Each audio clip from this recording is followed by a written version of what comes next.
नमस्ते दोस्तों, welcome to the official YouTube channel of GS Pagain associates. आज का टॉपिक बहुत ही एक्साइटिंग है, the future of legal tech in India, एक एडवोकेट की नजर से।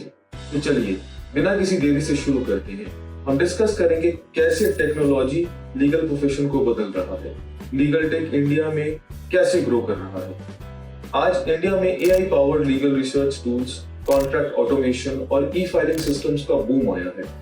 पैंडेमिक के बाद तो कोर्ट्स भी डिजिटल हो गए हैं। वर्चुअल कोर्ट्स, ई फाइलिंग, ई सेवा केंद्र, सब कुछ ऑनलाइन हो रहा है।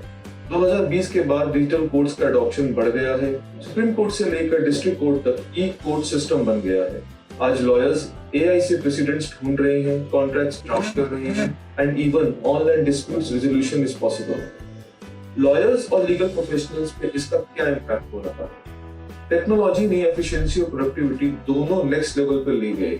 अब रेपिटेटिव काम एआई पावर्ड करेगा और लॉयर्स अपने क्लाइंट्स पे फोकस कर सकते हैं। पर इसका क्या मतलब है? लॉयर्स को अपस्किल करना ही पड़ेगा। आज के टाइम में लीगल टेक और डेटा एनालिटिक्स के प्रोफेशनल्स भी नए रोल्स ले रहे हैं, जैसे legal technologist, data analyst for law firms, legal product consultants. ये नए रोल्स लॉ फर्म्स के डिमांड में है। क्या चैलेंजेस भी हैं लीगल टेक के साथ? हाँ, कुछ इंपॉर्टेंट चैलेंजेस भी हैं, जैसे data security and privacy. Legal files confidential होती हैं, तो एआई टूल्स को यूज करने के लिए एन्क्रिप्शन, सिक्योर सर्वर्स और प्राइवेसी लॉस का ध्यान रखना जरूरी है। Job displacement fear. लोग सोच रहे हैं कि एआई से जॉब्स चली जाएंगी, लेकिन ये सच नहीं है। एआई लॉयर्स को असिस्ट करेगा, रिप्लेस नहीं करेगा। Legal education. अब लॉ स्कूल्स को भी अपने सिलेबस में टेक ऐड करना होगा। ऑलरेडी कुछ top law colleges digital law और लीगल इनोवेशन सिखा रहे हैं। आपको क्या लगता है, फ्यूचर में लॉ प्रैक्टिस कैसी दिखेगी?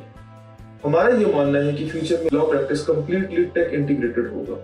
कोर्ट्स पेपरलेस होंगे, क्लाइंट्स को रियल टाइम अपडेट्स मिलेंगे और लीगल सर्विसेज ट्रांसपेरेंट और एक्सेसिबल। हम देखेंगे AI based law firms, subscription based legal services, remote hearings and virtual consultations. Clients के लिए मोबाइल ऐप्स जहां वो अपने केस स्टेटस चेक कर सकें। बेसिकली क्लाइंट सेंट्रिक और टेक स्मार्ट लॉ फर्म्स ही फ्यूचर में थ्राइव करेंगे। लीगल एजुकेशन क्या प्रिपेयर कर रहे हैं स्टूडेंट्स को इस नए एरा के लिए?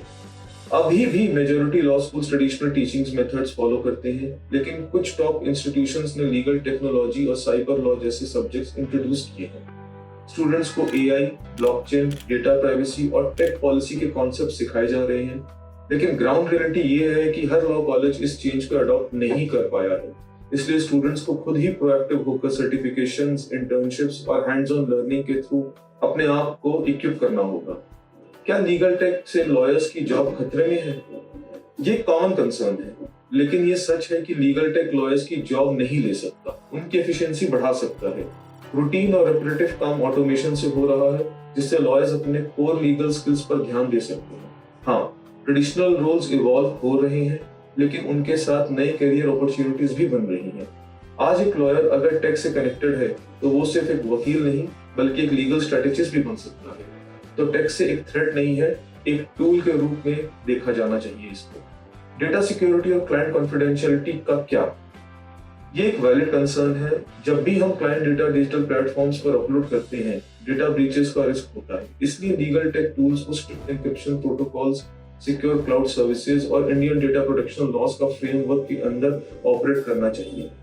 लॉ फर्म्स को भी अपने डिजिटल सिक्योरिटी पॉलिसीज को स्ट्रॉन्ग बनाना होगा। कॉन्फिडेंशियलिटी लीगल प्रोफेशन की फाउंडेशन, और लीगल टेक का यूज तभी सही है जब जॉब सिक्योरिटी और एथिक्स कॉम्प्रोमाइज ना हो। क्लाइंट्स के लिए क्या चेंजेस आए हैं इस रिवोल्यूशन के बाद? क्लाइंट्स के लिए लीगल सर्विसेज अब ज्यादा एक्सेसिबल और ट्रांसपेरेंट हो गई हैं। पहले लीगल प्रोसेस क्लाइंट्स को कंफ्यूजिंग और स्लो लगता था। अब मोबाइल ऐप्स और ऑनलाइन पोर्टल्स के थ्रू क्लाइंट अपना केस स्टेटस देख सकते हैं, डॉक्यूमेंट्स अपलोड कर सकते हैं और लॉयर से वर्चुअली कंसल्ट भी कर सकते हैं। लीगल टेक ने क्लाइंट्स को एम्पावर किया है, उनके प्रोसेस को एक्टिव पार्टिसिपेंट बनाया है। आपको क्या लगता है, आगे प्रैक्टिस कैसी दिखेगी?